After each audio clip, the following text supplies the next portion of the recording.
ngapain Jun kamu ikut kompetisi, pada akhirnya jadi karya sampah. Itu kan bener-bener kayak tertampar gitu loh. Padahal kan kita bikin karya itu kan butuh ya kajiannya. Ketika kita mempunyai sebuah brand atau membangun brand, itu tadi sempat saya singgung ya. Menurut Mbak Feby itu sangat filosofis gitu ya. Karena memang ketika saya membuat logo untuk kompetisi, alhamdulillah saya juga sempat menang beberapa kompetisi di nasional, di UGM pernah, di Jakarta pernah. Dan di situ kan ketika kita membuat sebuah doa atau membuat logo ya, kita kan masukkan doa di situ ya, harapan-harapan. Nah, sama ketika saya membuat usaha sendiri pun saya juga sadar bahwa ketika kita membuat sebuah nama itu tidak main-main, tidak asal. Karena kan di situ kan kita selalu doa untuk agar tercapai itu kita selalu ingat dengan nama yang kita tuliskan di situ. Nah, sebenarnya filosofi yang salah satu yang saya pegang sampai sekarang itu adalah urip iku urup. Itu karena dulu kan aslinya galeri ini sebetulnya kandang sapi, Mbak. Oh ya? Kandang sapi. Jadi kalau Mbak lihat itu ada gantungan kelontongan sapi itu sebagai bentuk kenang-kenangan bahwa dulu ini adalah kandang sapi. Jadi dulu aslinya ketika saya memerintis usaha itu kan sebenarnya tidak direstui orang tua.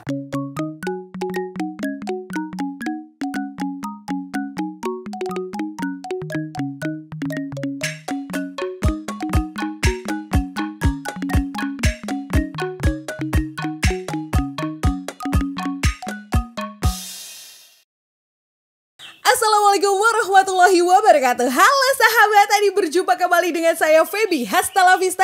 Dan sekarang hari ini kita berada di Gallery and Workshop Setapak 9. Penasaran apa yang mau kita bahas, seluk-beluknya seperti apa? Kita langsung sapa. Assalamualaikum Mas Jody. Waalaikumsalam Mbak Feby. Bagaimana kabarnya? Alhamdulillah baik, sehat selalu. Kalau Mas Jody gimana kabarnya nih? Alhamdulillah sehat, Mbak. Alhamdulillah. Harus selalu sehat dan semangat. Semangat. Semangat menjalani kehidupan ya pasti ya. Alhamdulillah. Meskipun sedang tidak baik-baik saja, tapi kita harus tetap semangat. Iya, tetap bersukacita, tetap semangat apapun yang terjadi kehidupan kita ya. Ngomongin soal kehidupan gitu kan, yang namanya perjalanan kehidupan kayak kurang kalau kita nggak mengetahui perjalanan kehidupannya Mas Joni nih ya. Perjalanan kehidupan yang luar biasa, lika-liku kehidupan. mulai awalnya guru dan sekarang akhirnya punya Gallery and Workshop Setapak 9. Bisa cerita Mas seperti apa? Baik, sobat Ini Tani. Apanya sobat ya? Sahabat. Sahabat Ini Tani. Perkenalkan, saya Joni Martono, founder dari Setapak 9.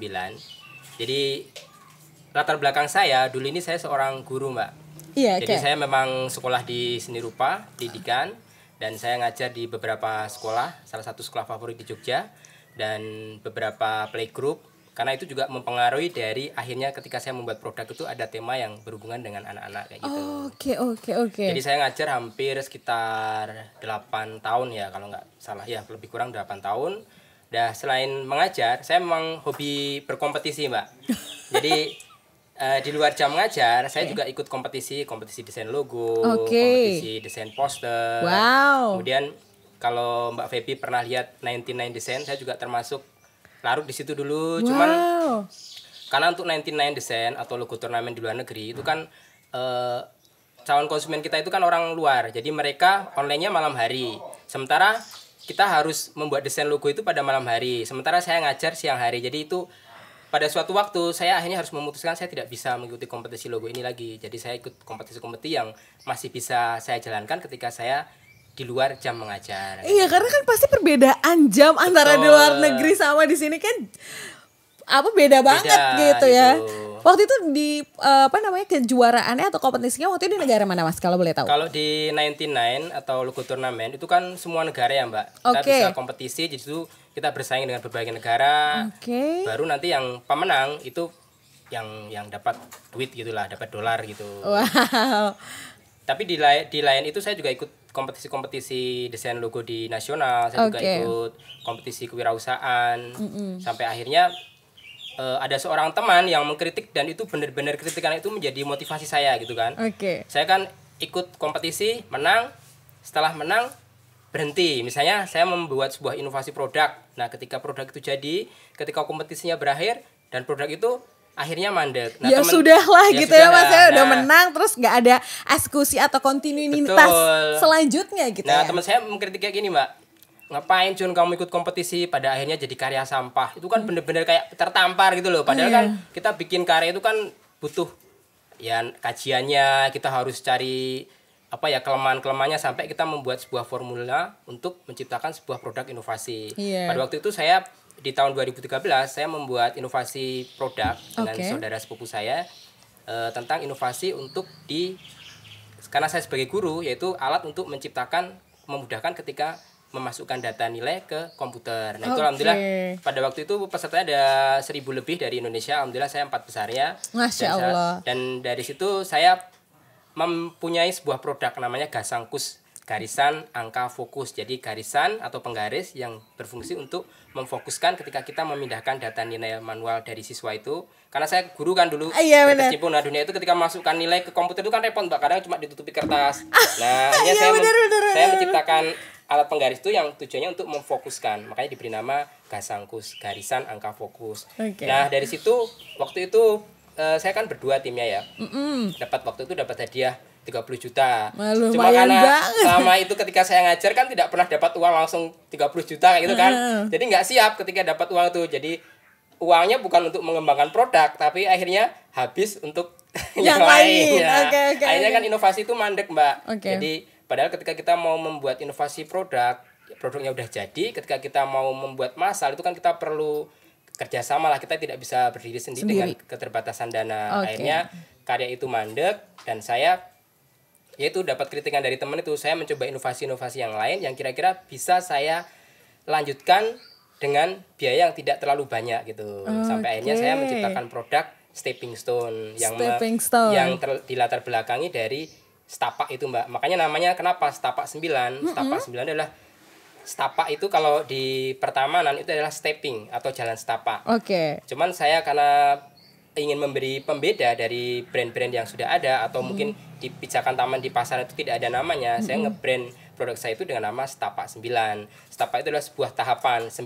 adalah angka tertinggi dari Setapak 9 adalah proses perjalanan menuju tapakan kesuksesan. Masya Itu filosofinya, Allah, Mbak.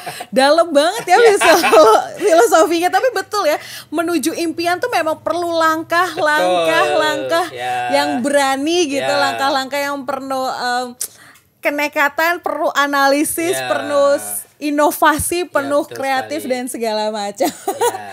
Mas, ini kan kejuaraannya banyak banget kan ya. Ya. Terakhir itu yang menang di acara desain yang Ini Blibli. kompetisi wirausahaan The Big Star Indonesia season 3 dari Blibli. Oke. Itu pesertanya ada seluruh Indonesia ada sekitar 7.000-an. 7.000 Ya. dan Mas pemenangnya. Jadi waktu itu kita konsepnya itu di Blibli itu kayak itu loh Mbak, eliminasi. Oke, Ya, jadi- alright. tapi untuk khusus kewirausahaan. Jadi dari 7.000-an itu disaring 20 besar. Nah, waktu 20 besar itu kita sudah diundang ke Jakarta. Jadi di Jakarta kita karantina hampir 1 bulan lebih, Satu atau bulan. hampir mah 2 bulan ya. Di karantina di sana sampai eliminasi atau 16 besar, 12 besar sampai akhirnya menjadi alhamdulillah saya 4 besar dan di grand final saya sebagai posisi juara ketiganya. Oh, Masya Allah. Tapi rasanya stepping stone ini kurang kalau misalnya nggak ada tanaman-tanaman pendukung. Betul. Benar gak sih? Kalau stepping stone-nya sudah indah, didekorate indah, tapi kan kurang nih sama tanaman-tanaman yang kira memumpuni dan makin bikin nyaman suasana rumah kita misalnya ataupun di taman-taman hotel atau dimanapun gitu. Nah sekarang pertanyaannya, berarti Setapak 9 ini selain stepping stone juga apa ya namanya, memiliki bisnis atau memiliki cara berbudidaya tanaman-tanaman hias juga dong Mas? Ya betul sekali Mbak Feby. Jadi memang pada awalnya kan ketika saya membuat stepping stone ya, jadi saya kembali lagi ke stepping stone dulu. Oke. Karena ketika saya melihat stepping stone di pasaran itu kan bentuknya monoton. Kalau Betul. mungkin Mbak Feby sempat ke tukang taman atau di pertamanan itu bentuknya gitu-gitu aja. Jadi mosaik Alright. pecahan batu alam atau batu-batu yang ditata dalam bentuk lingkaran ataupun kotak. Betul. Nah, karena basic saya itu orang seni, ngapain kita tidak bisa membuat sendiri, menciptakan sesuatu yang menarik, ada sentuhan warna lah paling tidak. Nah, sebetulnya di awal itu saya punya impian, Mbak. Saya menuangkan stepping stone itu sebagai wujud impian saya dengan harapan ketika saya menginjakkan seperti setapak-setapak tadi itu bisa tercapai. Misalnya suatu saat saya ingin ke Pulau Komodo atau saya ingin ke Paris yang sampai sekarang belum kesampaian. Nah, saya wujudkan bentuk ikon-ikon itu dalam stepping stone. Saya di situ ada bentuk melodi, Paris, nah itu ya Paris lah Paris, misalnya kayak gitu. Nah, itu ketika diwujudkan dalam stepping stone, ketika diinjak dengan harapan ketika kita menginjak Paris atau Eiffel ya di situ suatu saat bisa ke Menara Eiffel. Seperti itu. Amin. Nah, kaitannya dengan tanaman, memang betul Mbak. Biasanya kan taman-taman sekarang suka minimalis ya, suka ya karena keterbatasan tempat, orang biasanya hanya punya berapa petak lah 3 meter atau 1 meter kali satu gitu kan.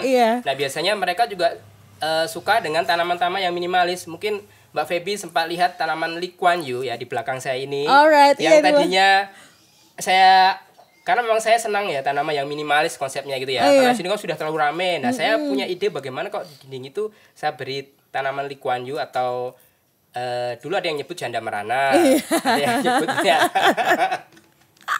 cuma gak tega ngomong janda merana gitu ya.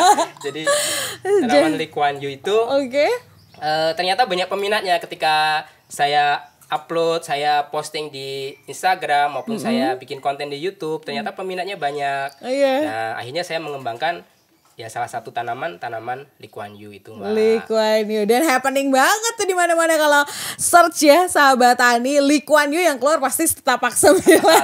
Alhamdulillah.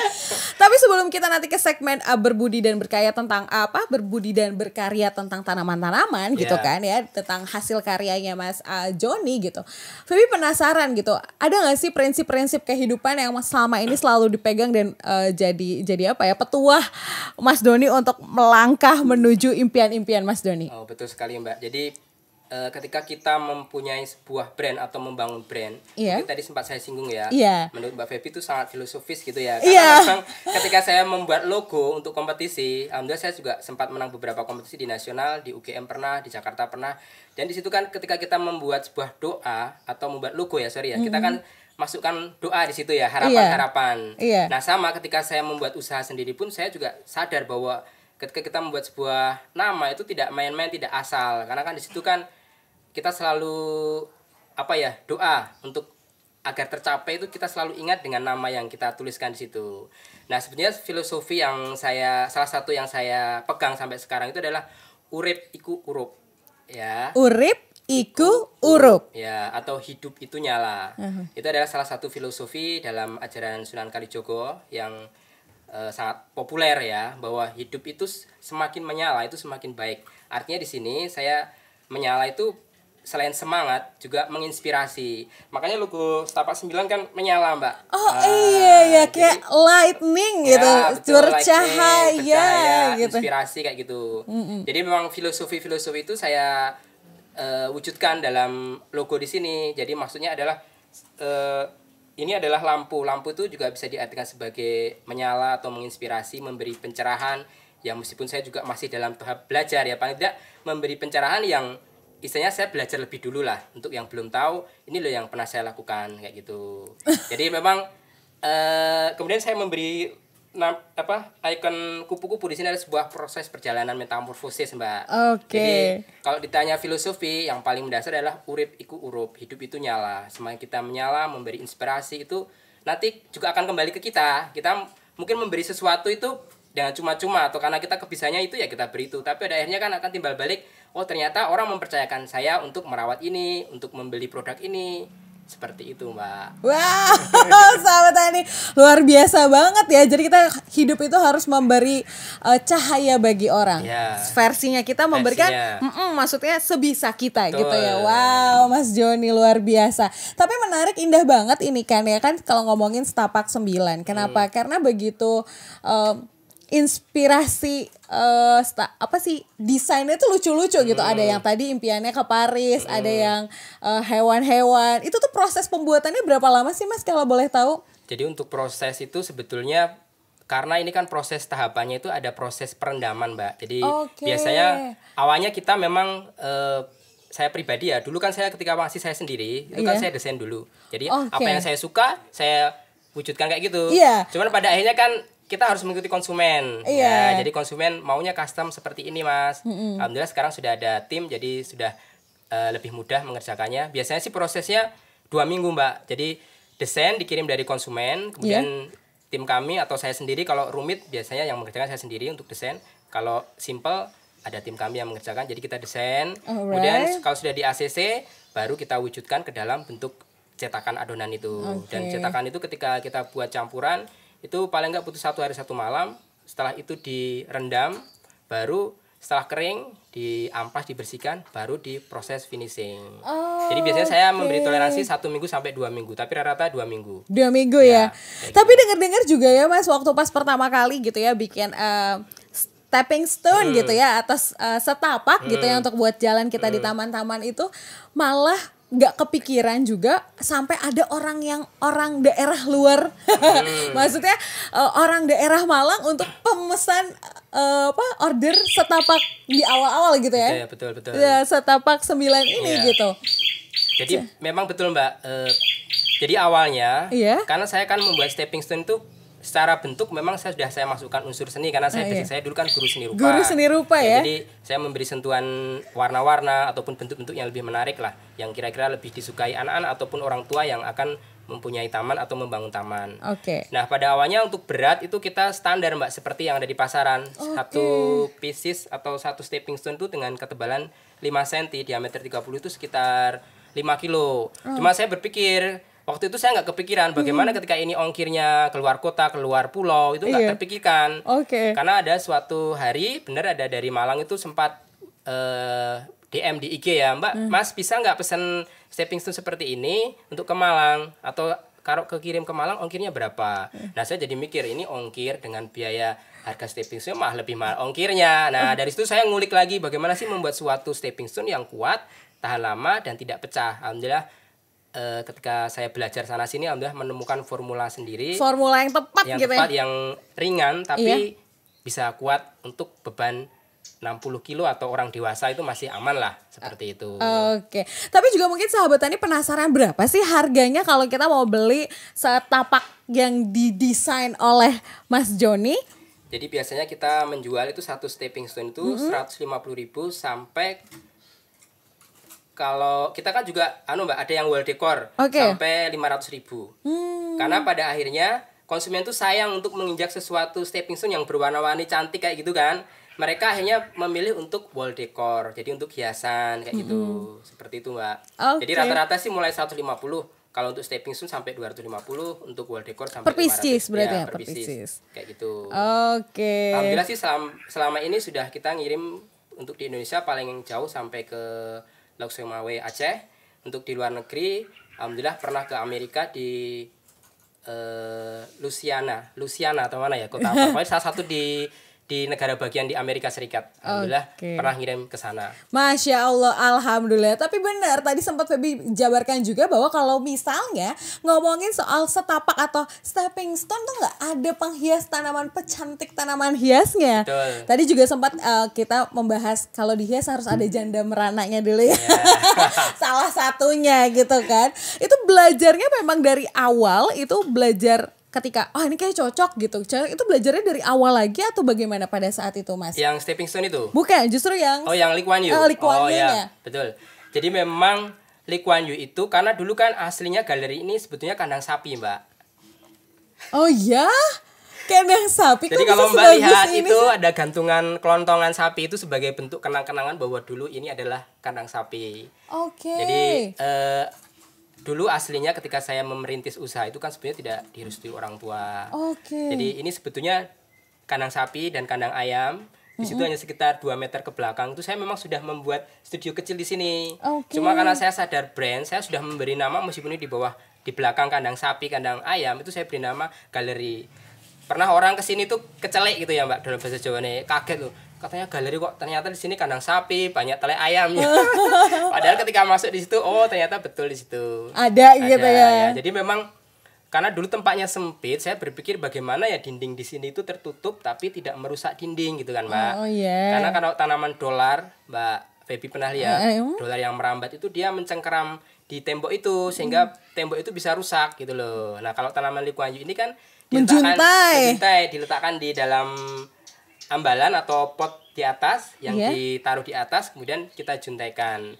Nah, pada awalnya saya juga sering lihat di hotel-hotel itu kan keren tanaman likuanyu. Oh iya, jelas-jelas. Pada awalnya saya juga nggak tahu itu namanya tanaman apa, cuma kok keren gitu loh. Kalau saya bikin di galeri saya yang baru saya bangun itu kayaknya keren. Nah, awalnya saya juga nanam di atas seperti orang-orang yang dilakukan itu, Mbak. Melalui pot gitu ya. Pot, Tambula pakai talang pot. air gitu, pakai talang air kemudian saya taruh di atas. Cuman ketika 2 hari, 3 hari terlambat menyiram itu merana, benar-benar jangan merana tadi, Mbak.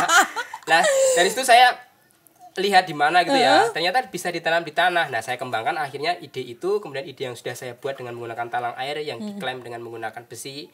Itu akhirnya saya aplikasikan sendiri dengan cara dirambatkan seperti itu. Alhamdulillah ketemu formula yang pas untuk menanam likuanyu atau janda merana ini di tanah secara langsung. Wow, prosesnya juga luar biasa ya. Yeah. Tapi Feby penasaran juga nih Mas Joni. Gimana? Soalnya kalau kita lagi berusaha ya kan, terus udah gitu belum direstui orang tua kan itu merupakan hal yang bagaimana ya menjabarkannya, itu adalah kesulitan. Nggak los lah kita melakukan sesuatu itu. Betul. Terus akhirnya sekarang meng-ACC gitu ya, maksudnya akhirnya direstui gitu. Itu gimana Mas? Jadi kan caranya? Apalagi kan saya kan tinggal di kampung ya, Mbak. Orang di kampung itu kan maunya pekerjaan tuh yang pakai seragam, berangkat jam 7. Kelihatan lah. Pergi pakai seragam. Maksudnya ada sesuatu wujud yang ketok lah kalau orang Jawa itu ya. Yang ketok nggak tahu gajinya berapa, yang penting ketok diceritake itu bisa jadi pegawai di sini atau ngajar di sini gitu kan. Cuman memang ya memang dulu saya mengajarnya juga dunia pendidikan ya. Cuma seiring waktu kayak saya semacam ada tantangan yang harus saya keinginan, mungkin karena saya juga ada basic senimannya sedikit ya, jiwa seninya. Jadi ada sesuatu yang kebebasan yang saya ingin lakukan, impian-impian yang belum saya wujudkan. Nah, kalau saya menjadi guru ya kepuasannya berbeda ya. Memang ketika saya menjadi guru atau berwirausaha itu berbeda. Ada sesuatu yang sedikit menghambat karena kan saya harus butuh waktu lagi, dan itu ketika menjadi guru itu akan sangat dan tanda petik terganggu ketika saya makanya pada akhirnya saya memutuskan, dan ketika untuk memutuskan itu memang orang tua nggak menyetujui, Mbak. Jadi salah satu cara yang saya lakukan adalah saya harus bisa membuktikan bahwa saya itu tidak main-main dengan produk yang kelihatannya sepele ini. Suatu saat saya pernah meyakinkan pada orang tua saya, kalau ibu saya kan mendukung. Saya pernah bilang kayak gini, besok percaya ya Mbok, Bu, ya suatu saat tempat ini akan didatangi banyak orang, akan Masya ada wartawan Allah. meliput di sini. Saya meyakinkan ibu saya seperti itu, karena kalau bapak saya kan orangnya agak sedikit kuno lah, maksudnya agak sulit lah kalau melihat sesuatu tuh kalau belum kelihatan itu nggak mau merestui. Nah, sampai akhirnya saya ikut kompetisi, masuk finalis, sampai akhirnya ke grand final waktu 4 besar itu saya benar-benar baru disetujui orang tua bapak saya, Mbak. Jadi saya minta doa restunya, karena juara 1 itu dapat 500 juta. Jadi saya mohon direlakan, nanti kalau misalnya menang saya pengen kandangnya bapak ini nanti mau saya minta. Ayamnya juga dijual kan akhirnya. Akhirnya kandang itu saya renovasi, akhirnya saya hadapkan ke sini. Makanya kok ada yang bertanya, kok hadapnya ke sini? Karena memanfaatkan yang ini dulu udah saya buat duluan, Mbak. Oh iya benar-benar. Gitu. Soalnya dari luar nggak begitu kelihatan, begitu masuk wah terasa nyaman Ya, gitu, betah gitu kalau ada di sini. Wow, ya memang support system itu mempengaruhi Betul langkah sekali. kita ya. Ya, kalau kita nggak disetujui gimana? Iya, Ya, benar. ada sesuatu yang mengganjal lah pasti. Pasti Ya, kan. gitu. Wah, luar biasa karena kan kita pasti dalam kehidupan mengalami titik terendah, up and down ya. gitu ya. Betul Ngerasa sekali, bahwa apa yang kita lakukan kok efeknya belum terasa ya, gitu kan. Rasa menyerah, rasa ingin menyudahi semua perjuangan yang kita bangun dari awal betul. gitu. Wah, luar biasa. Betul, Mbak. Jadi kadang apalagi di kondisi Covid seperti ini ya, Mbak. Kadang kan ada sesuatu yang ingin saya sampaikan ke sahabat ini Tani ya. Bahwa ketika kita sulit, memang kalau kita sudah terbiasa tahan banting lah istilahnya ya, kita ada saja celah ya, misalnya yang bisa kita ulik, yang kita bisa kembangkan. Kalau yang saya lakukan sih, awalnya kan saya bikin produk itu seperti saya sampaikan di depan, saya produknya adalah stepping stone untuk hiasan taman, untuk wall decor gitu kan. Namun seiring waktu, ketika penjualnya itu kecil dan ternyata setelah dievaluasi, karena niche banget kan Mbak produk saya itu kan. Segmented lah. Segmented. Sangat sedikit gitu loh. Iya. Akhirnya untuk bisa bertahan, saya membuat inovasi, salah satunya adalah kita membuat konten inovasi tentang bagaimana menanam Lee Kuan Yew yang ternyata sebelum saya bikin kan saya lihat di YouTube Mbak, Iya. itu belum banyak yang main gitu loh. Betul. Nah kenapa saya nggak masuk di situ aja? Nah alhamdulillah saya disarankan mentor saya untuk mengulik itu dan saya kemas sedemikian rupa, saya brand sedemikian rupa, alhamdulillah.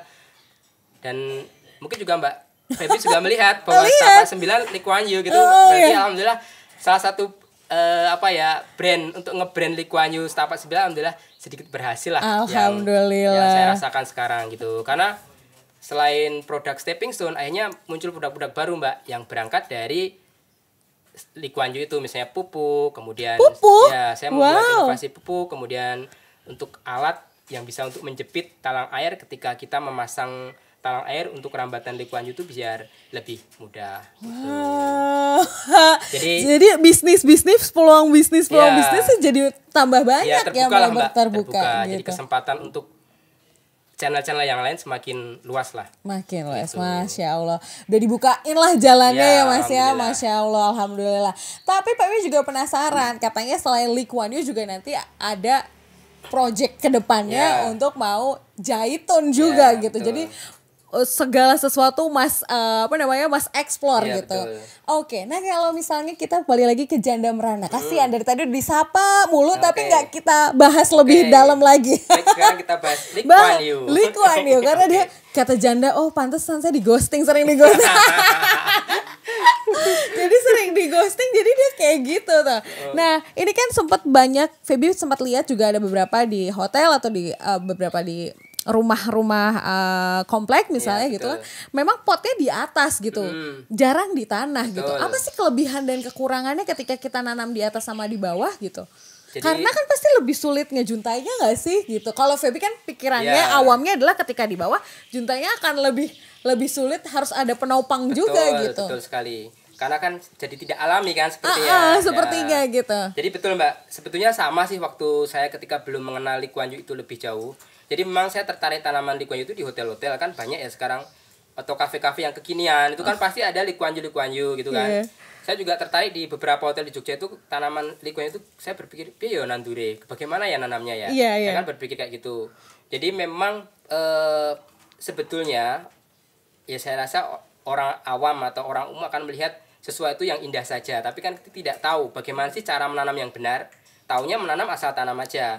Padahal sebetulnya Lee Kuan Yew itu memiliki kelemahan. Jadi memang dia untuk diganti. Aslinya kan ini tanaman dari, kalau saya googling, saya cari-cari info itu kan dia dari Myanmar kan Mbak tanaman ini. Oh justru dari Myanmar ya? Myanmar ya. Dikira dari Cina namanya aja deh, Lee Kuan Yew. Sebetulnya namanya juga sempat saya bahas di YouTube saya, Setapak 9. Itu tanaman itu kalau di luar disebutnya Vernonia elliptica. Vernonia elliptica.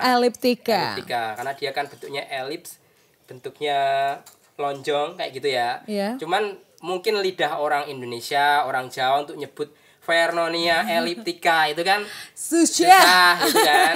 Dan saya juga baca di internet itu bahwa tanaman itu memang sempat dipopulerkan oleh Perdana Menteri Singapura Lee Kuan Yew.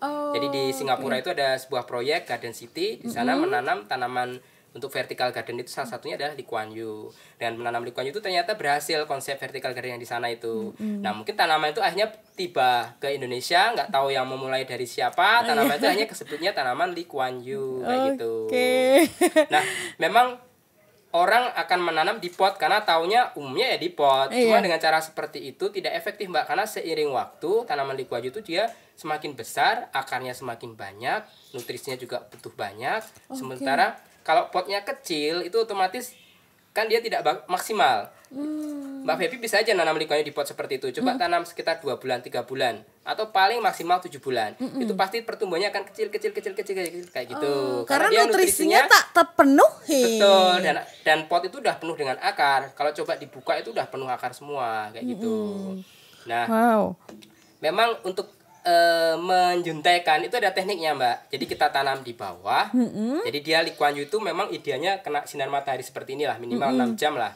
Kemudian dia juga tidak boleh lembab tidak boleh kering media tanamnya itu. Jadi dia harus lembab. harus ada airnya atau paling nggak agak basah lah. Karena kalau kering dia mudah sekali tanaman itu menyerap air. Jadi kalau kering ya tadi merana tadi. Jadi butuh sentuhan air dan kelembapan gitu ya di bawah. Kelembapan betul sekali.